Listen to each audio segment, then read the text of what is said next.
Margaret Brennan in Washington, and this week on Face the Nation, the long-awaited release of the Epstein files. And will that good news about inflation improve America's views about President Trump's handling of the economy? President Trump is wrapping up the year with a tighter focus on the economy and affordability, both in the Oval Office and on the midterms campaign trail, boasting of his 2025 accomplishments. This is a far better term than it would have been had I done it the more traditional way. It really is. It's a more powerful term.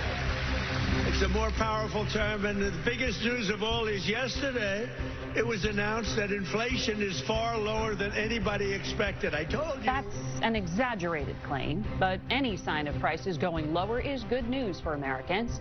Our new CBS poll shows that half the country says Trump's policies are making them financially worse off. We'll ask White House Chief Economic Advisor Kevin Hassett about that and more.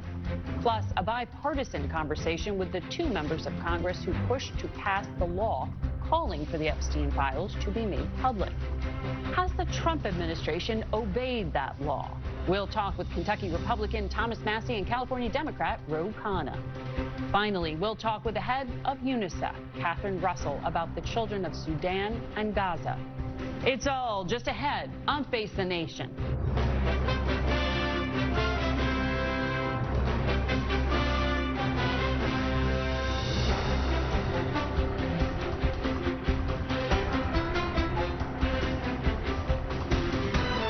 Good morning and welcome to Face the Nation. So far, there have been few surprises in the tens of thousands of documents related to the case against convicted sex offender and accused sex trafficker Jeffrey Epstein and his partner, convicted child sex offender Ghislaine Maxwell. The Justice Department says that 1,200 names identified as victims or their relatives were redacted, along with materials that could result in their identification. Will the release of the documents satisfy Congress and the political forces who lobbied for their disclosure? And much more importantly, will it satisfy the survivors of Jeffrey Epstein and their families? The two House members who pushed their colleagues into passing the bill to release these documents, Republican Thomas Massie, who's in Garrison, Kentucky, and Democrat Ro Khanna, who joins us this morning from Palo Alto, California. It's good to have both of you here. I want to start with you, Congressman Massie, because in these past 48 hours, we have seen the Justice Department acknowledge it's an incomplete release, but they have put out more than 13,000 files. They say more will come. This isn't everything you asked for just yet, but would you acknowledge that they are complying with the spirit, if not the intent of your law?